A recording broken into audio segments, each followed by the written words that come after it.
দেশীয় বস্ত্র চাহিদার প্রায় ৭০% কাপড় উৎপাদন হয় নরসিংদী জেলায়। এর মধ্যে বেশিরভাগ বস্ত্র কারখানা ও ব্যবসা প্রতিষ্ঠানের অবস্থান মাধবদী ও শেখেরচর বাবুরহাটে।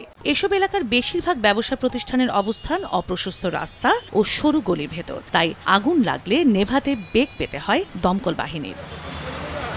আগুন নিয়ন্ত্রণে সমস্যা আরও বাড়ে কাছাকাছি পর্যাপ্ত পানির উৎস না পাওয়ায়। দূরের উৎস থেকে ফায়ার সার্ভিসের পানি জোগাড় করতে অনেক সময় লাগে, ততক্ষণে পুড়ে যায় সবকিছু। সঠিক সময় ফায়ার সার্ভিস ঢুকতে পারে নাই, এলাকার যানজট, উৎপাত এবং পানির পর্যাপ্ত নিষ্কাশনের বা পানির কোনো ব্যবস্থা ছিল না। বাবুর বাড়ির ভিতরে একটা পুকুর আছে, পরিত্যক্ত পুকুর, এখন এটা চারিদিকে ঘাট নাই, এখন যাওয়ার মতো কোনো ব্যবস্থা নাই। এই পুকুরটার যদি খোলা থাকতো ঘাটটি, তাহলে আমাদের জন্য অনেক সুবিধা হতো। ফায়ার সার্ভিস যেতে পারে না, একটা রোগী মনে করেন হসপিটালে নিয়ে যেতে পারে না, রাস্তাঘাটের অবস্থা অনেক খারাপ। সমস্যা সমাধানে অবৈধ স্থাপনা উচ্ছেদ, সড়ক ও গলি প্রশস্তকরণ ও পানির উৎস নিশ্চিত করার জন্য প্রশাসনের হস্তক্ষেপ দাবি ব্যবসায়ীদের। অত্যাধুনিক যন্ত্রপাতি কিছু আসছে, এগুলি যদি আমাদের প্রত্যেকটা দোকানে আমরা ওইভাবে ব্যবস্থা থাকি, তাইলে হয়তো ক্ষতির পরিমাণ অনেকটা কমে যাবে।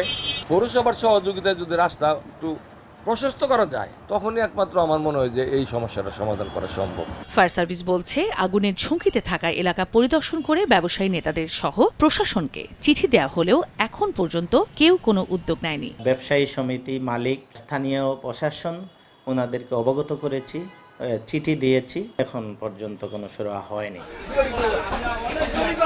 ফায়ার সার্ভিসের তথ্য মতে নরসিংদীতে 2024 সালে 360টি ও চলতি বছরের আগস্ট পর্যন্ত 261টি অগ্নিকাণ্ডের ঘটনা ঘটেছে।